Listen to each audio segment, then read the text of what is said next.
À medida que a vacinação contra a Covid-19 vai avançando em ritmos diferenciados ao redor do mundo, uma nova ação tem ganhado cada vez mais força entre governos e setores privados: o passaporte de vacinação. A China já lançou o dela, Estados Unidos e alguns países da União Europeia estudam adotar também. E neste vídeo você vai entender o que é este documento e os desafios e as polêmicas que envolvem a criação desse certificado. A volta gradativa à normalidade em um mundo pós-pandemia está diretamente relacionada à imunização das pessoas em todos os países. Como a vacina contra a Covid-19 é um bem escasso e tem sido distribuída de forma desigual entre países e grupos populacionais, muito provavelmente a nova realidade de viagens internacionais e acesso a espaços públicos, como shows e estádios de futebol, deve envolver regras mais rígidas em alguns países. Porém, mais do que ser vacinado, você vai precisar provar que recebeu a imunização? Pois é, essa é a proposta do passaporte de vacinação que vem sendo estudada por diversos países. O certificado digital seria uma forma de provar que a pessoa foi vacinada contra a Covid-19 e, portanto, está apta a voltar ao convívio social, mesmo que mantendo as medidas de distanciamento e higienes necessários. Um passaporte de vacinação, na realidade, seria um certificado, né, que teria que ser internacionalmente reconhecido, que valide que aquela pessoa, de fato, tomou, né, as doses necessárias, que está com com aquela vacinação em dia, que é um pouco o que a gente tem hoje para a febre amarela, né? A gente tem um certificado internacional de vacinação para a febre amarela. Para facilitar essa confirmação em tempo real e numa escala muito superior às demais vacinas exigidas atualmente em alguns aeroportos, governos e empresas de tecnologia começaram a desenvolver aplicativos capazes de armazenar dados de testes e vacinações.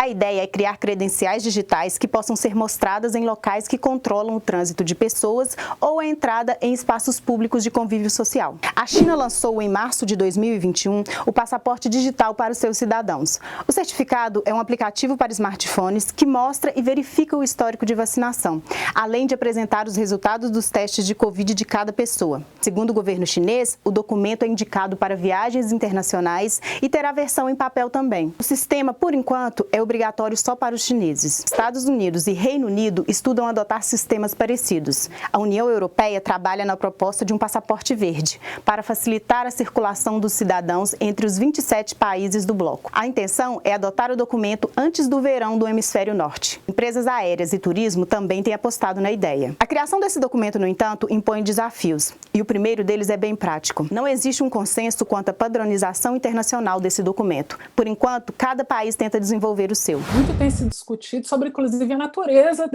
dessa forma de certificação, né?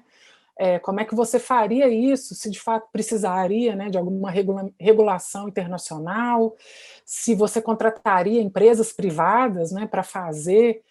Alguns países têm adotado modelos diferentes, né, um QR Code da vacinação, um certificado digital, outros um documento impresso, enfim. Há um enorme debate não só sobre o tipo de certificação, sobre qual que é a necessidade, digamos, de uma normativa, de um conjunto de normas que defina quais são os parâmetros mínimos, né? Como é que você cria, de fato, um sistema mais internacional de gestão disso?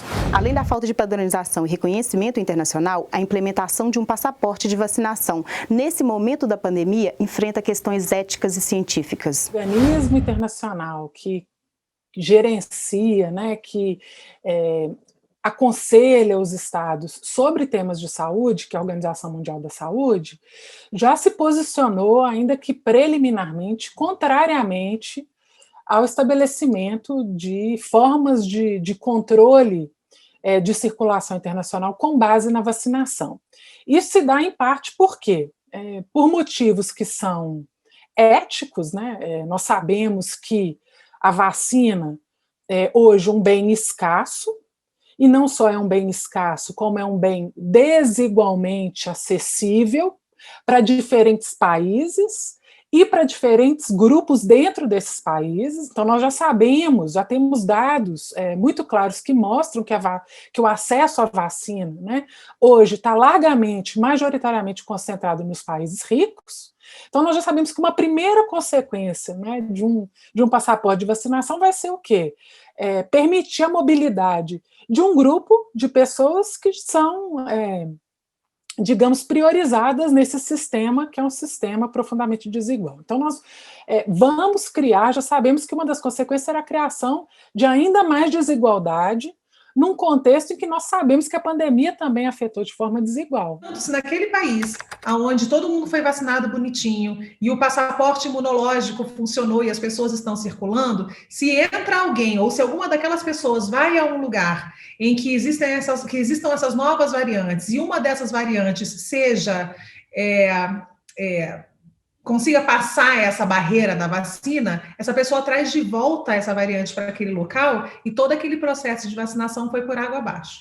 Então, não adianta esse passaporte imunológico como uma ferramenta ou como uma liberação de vida normal absoluta para aquelas pessoas, em que elas vão poder se encontrar com outras, tanto dentro daquele território onde elas vivem, quanto com outros países. Porque em outros países, por conta dessa desigualdade de vacinação e do surgimento de novas variantes, o que acontece num lugar acaba botando todo mundo em risco. Não bastasse os desafios éticos e científicos, criar um sistema digital com informações pessoais de acesso internacional também coloca em xeque a segurança de dados pessoais. Sem contar o enorme debate sobre proteção de dados, né?